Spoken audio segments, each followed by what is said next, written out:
Shalom, I am Valerie Moody of Covenant Footsteps Ministries. My website is vmoody.com. You can go there for resources or to sign up for my weekly teaching. You are also able to contact me from that website, or you may send me an email at hi@vmoody.com. Now this week we are discussing a double Torah portion, the portion Tazria Metzora.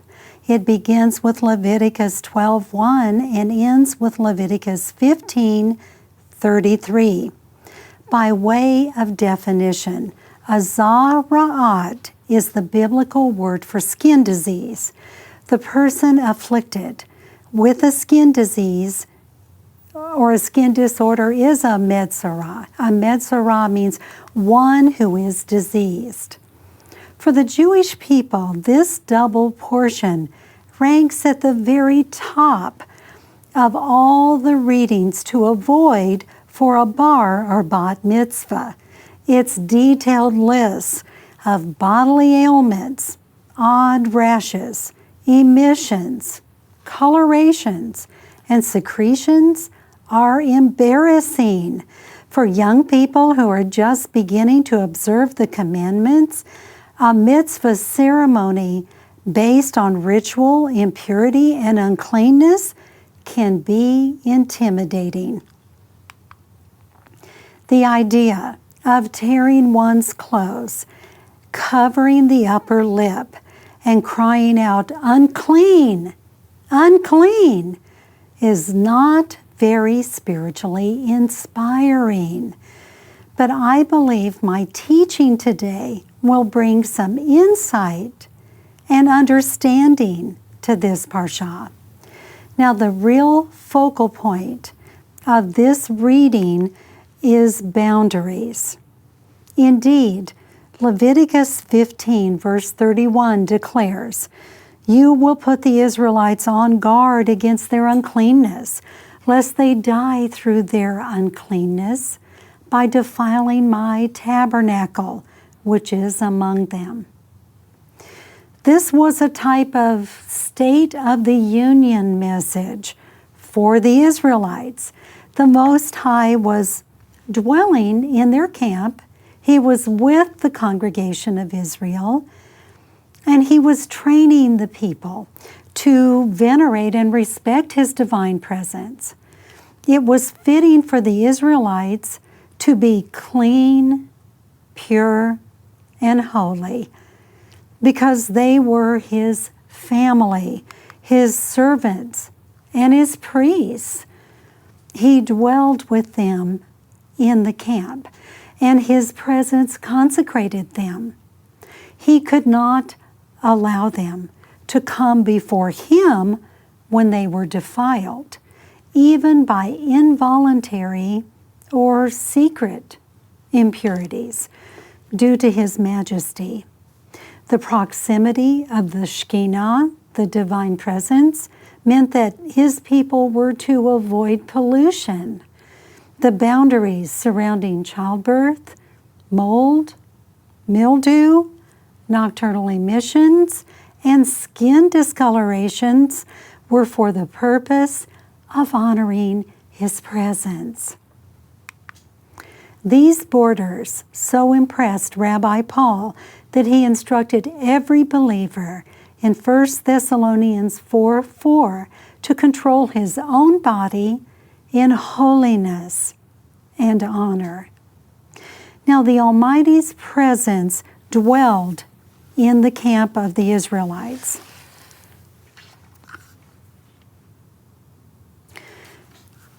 His presence was in the Mishkan. Camped around his sacred space were the Kohanim, or the priests, on the east, with the Levites on the south, west, and north. Surrounding this spiritual epicenter were the Israelites. Every tribe occupied a specific area. This did not reflect territorial divisions, but a hierarchy of holiness between the camps and the tabernacle. There were 3 basic camps: The center, innermost camp was sacred. This was the camp of the Shekinah, the divine presence of the Almighty. Surrounding this was the camp of the Levites. Around the camp of the Levites was the camp of the Israelites.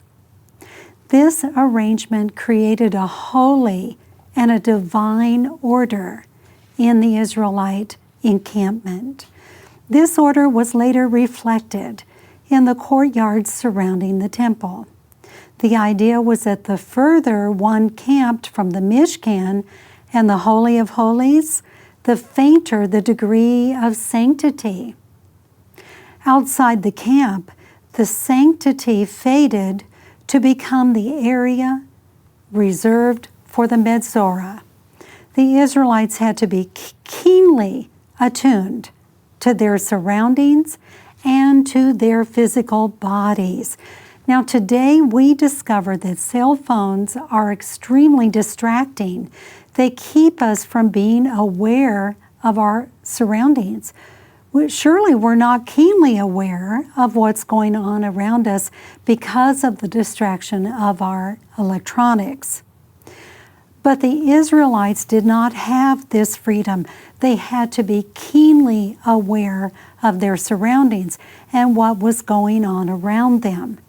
No one could intentionally or even accidentally touch the Metzora, the person with the skin disease. But in sharp contrast, Yeshua does touch the Metzora in Matthew 8, verses 2 through 4. It says, "A man afflicted with Zah-Ra'at came and knelt down in front of him and said, 'Sir, if you are willing, you can make me clean.' Yeshua reached out his hand, touched him, and said, 'I am willing. Be clean.'" Did Yeshua violate the Torah by touching the Metzora? Absolutely not. After he healed him, he directed the man to go to the priest to be examined and also to bring all of the offerings prescribed as part of the restorative process of this condition. He wanted him to fulfill the Torah as a testimony. Now this signified that the Messiah did not come to abolish the Torah or to set it aside, but to fulfill it. On occasion, skin afflictions implied spiritual disorder within the inner person. But if the condition was simply part of a natural physiological process, then the unclean person was not guilty of any kind of moral offense. Yet the condition still had to be treated. The afflicted Metzora went outside the camp to distance himself from the Mishkan and the divine presence there. He went to the place where the leftovers from the sacrifices were discarded, outside the camp. Here he followed the instructions in Leviticus 14 for purification and restoration. The first step was to be examined by the priest. Scrutinizing someone's body today is usually reserved for doctors, but in Bible days, it was the priest who knew how the body could be formed, deformed, and reformed. The Torah implies that slanderous words can lead to Zah-Ra'at. Now allow me to explain this. In the beginning, when the Creator said, "Let there be light," Yehi Or, what happened? There was light. His words were the mechanism which created the light. Psalm 33:6 claims, "By the word of Adonai the heavens were made, and their whole host by a breath from his mouth." The word for word in this verse is devar. Now, devar is a spoken word, which indicates that the Creator spoke the words which forged our world. Quite likely, creation was not a one-time event. Creation is an ongoing action, since the Creator continually speaks the same creative words that He spoke at creation. Now, davar, or spoken word, is spelled dalet bet resh. But this is actually the root word of dever. Dever is the opposite of words of life. Dever means pestilence and plague. The same Hebrew root is connected to both words of life and words of destruction. Every person must choose what kind of words they're going to speak. Are they going to speak words which are filled with life? Or do they choose to speak words which bring death? Destructive words cause Zara'at in Miriam in Numbers chapter 12. When she spoke negatively about Moses, the Almighty afflicted her with a bodily disorder. He placed a divine indication in her body that something was wrong in her spirit. Moses prayed and she was cured soon after, but she had to remain quarantined outside the camp, far from the sacred presence in the Mishkan, outside the camp, away from the Holy of Holies. She had ample time for solitary reflection. She could reflect on the cause of her condition, her zara'at. Negative speech shatters relationships. It shatters families and whole communities. So Miriam's punishment was measure for measure. She was punished with the affliction she caused. She promoted division in the camp by criticizing Moses. Therefore, she was divided from the camp for 7 days. This was a measure for measure punishment, and 7 was the full measure of her punishment. Both the teller and the listener were guilty of transgression. Aaron, who listened to Miriam's negative speech about Moses without protesting, was guilty as well. He was punished, but not as severely as she was punished. Today, liable suits are brought when a person speaks falsely about another person. Scripture, on the other hand, reveals that it's unacceptable to speak negatively or to slander someone, even if the information is true. For a short time, Miriam was a Metzora. Metzora comes from the Hebrew phrase Motzei Shemra, which means one who brings forth evil. This would be an overwhelming condition for anyone.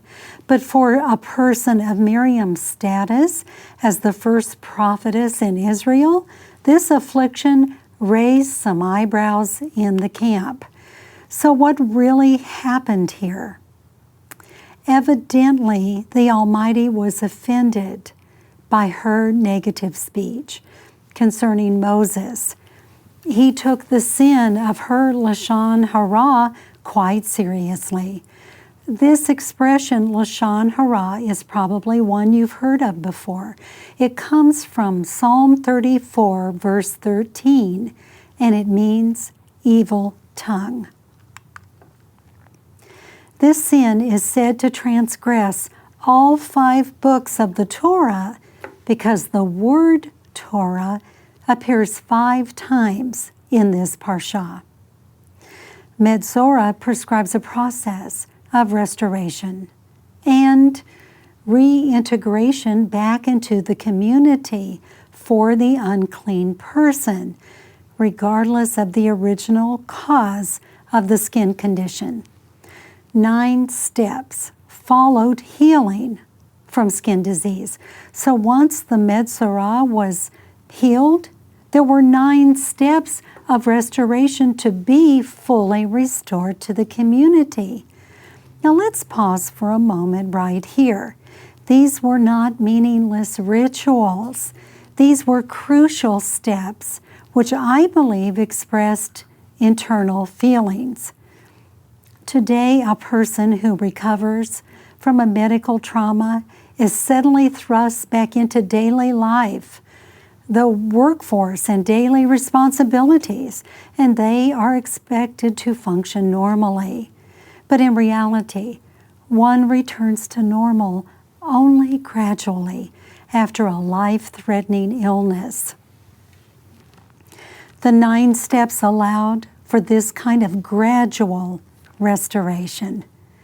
First, the priest slaughtered a bird and poured its blood over running water.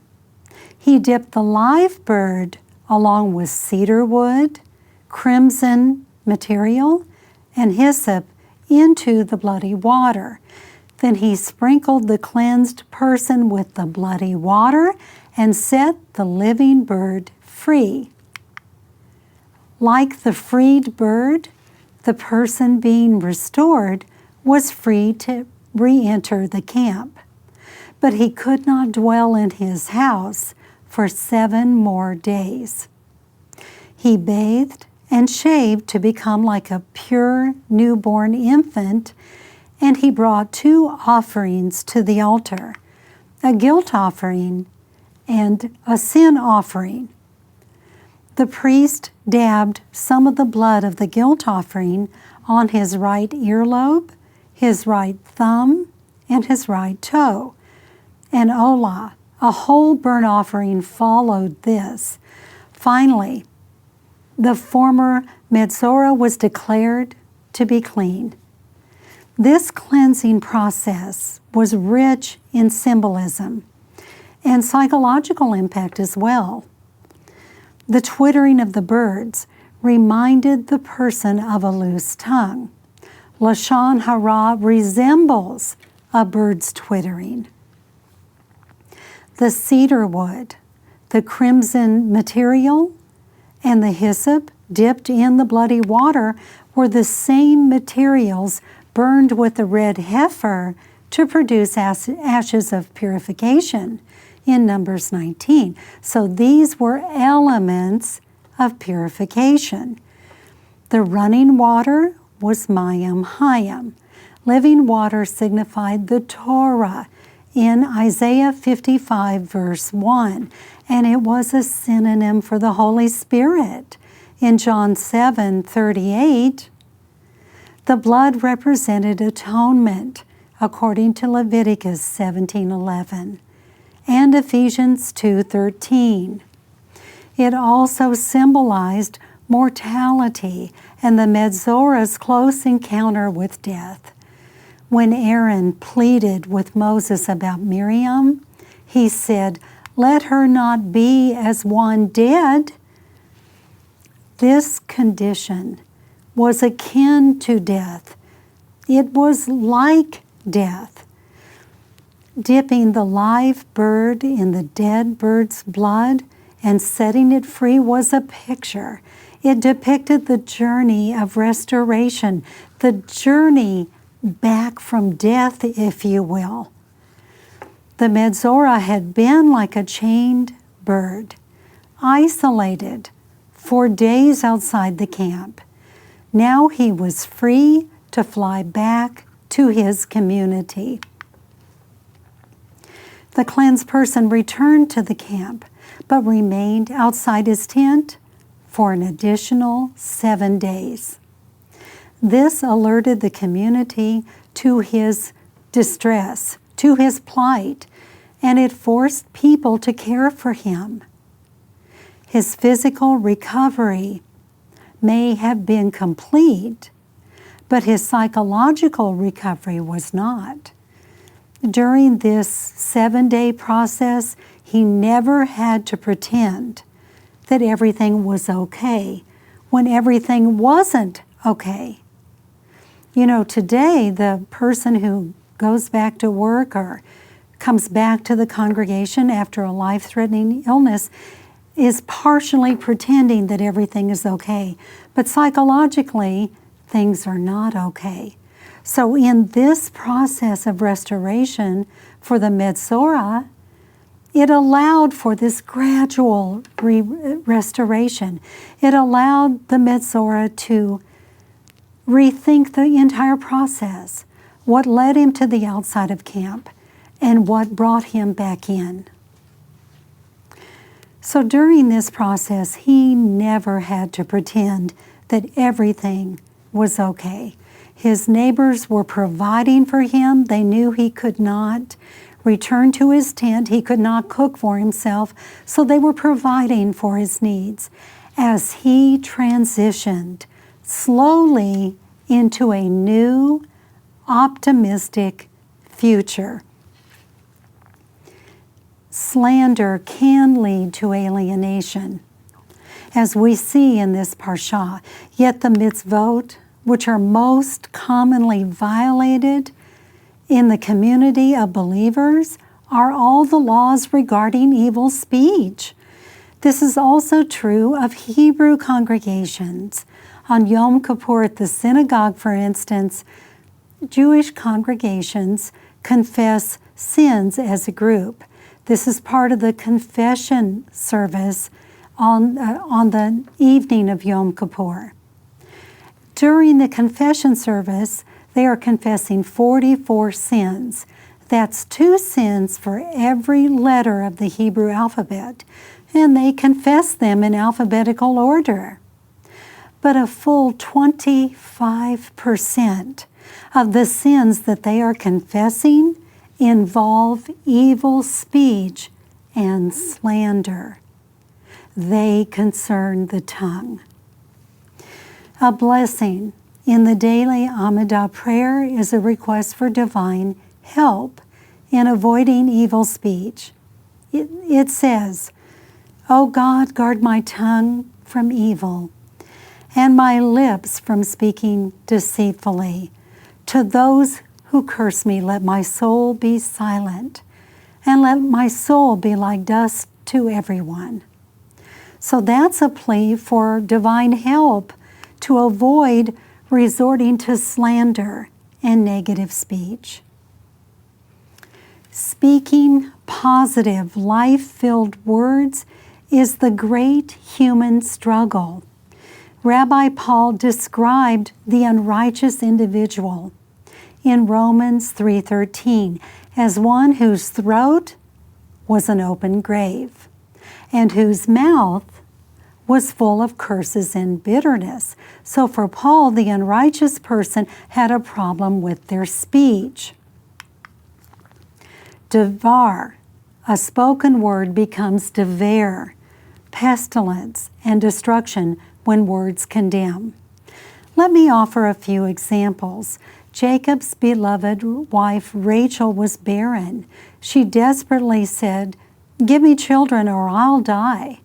Childlessness was a great misfortune for a Hebrew woman, and she denounced her right to live when she said this. Rachel eventually gave Jacob a son, but before she could deliver a second son, Jacob left Haran without bidding farewell to his father-in-law, Laban. Now, as they were leaving, she stole her father's idols. Many of you know this story. When Laban accused the family of theft, Jacob declared that the thief would not live. All of these potent words were realized.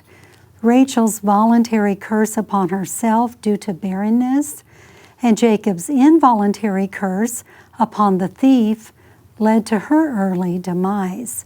Her loss is remembered in the willows of the brook, because it is said that Rachel died at the age of 36, so she died very young. She faded quickly. So she is remembered in the willows of the brook, which are waved during Sukkot with the 4 species. She is connected with the willows because the willows of the brook fade quickly after they are cut. They wilt so fast. So she is connected with the willows. Now, in another example of evil speech, a king endeavored to destroy Israel with words. He was terrified by the Israelites when they saw their divine order as they camped around the tabernacle. It was something the Moabite king had never witnessed. Israel was too numerous and too organized to oppose with his army. He hired Balaam to curse them in Numbers 22 because he believed that evil speech could weaken Israel in a way that his soldiers could not. In a third example, Joshua cursed the idolatrous city of Jericho. His word caused the death of 2 sons in 1 Kings 16, verse 34. Joshua 6:26 tells the story. Joshua pronounced a solemn oath, and he said, "Cursed be the man who builds this city. He shall lay its foundation with his firstborn, and with his youngest shall he set up its gates." This curse fell upon the reckless Hiel. His eldest son died when he laid the city's foundations, and the death of his youngest son followed its completion. In a fourth example, the evil report of Doeg to King Saul triggered the massacre of an entire city of Kohanim in 1 Samuel 22, verse 9. Only a few priests escaped to tell the story about Paul's sword, but it was caused by evil speech. Let's consider a final example in Acts 22. Rabbi Paul was called to explain to the Sanhedrin why his presence in Jerusalem had ignited a riot. In a heated exchange with the high priest, he was threatened with a slap across the mouth. Afterward, he applied this lesson to believers. In Ephesians 4:29 and 30, Paul said, "Let no unwholesome word proceed from your mouth, but only such as is good for edification, according to the need of the moment, so that it will give grace to those who hear. Do not grieve the Holy Spirit of God, by whom you were sealed for the day of redemption." Now, the word for unwholesome is sapros. Sapros means rotten or putrid. An unwholesome word is a rotten word. It cultivates disease and infection. This parsha may cause us to wrestle with the connection between skin disorder and moral shortcomings, yet the allusion is instructive. As a community of believers, we repair our world or we destroy our world by what we say and the words that we speak. I have a double DVD teaching on this on my website that you can go and look at if you'd like to learn more. I am Valerie Moody of Covenant Footsteps Ministries. Thank you for joining me. Shalom.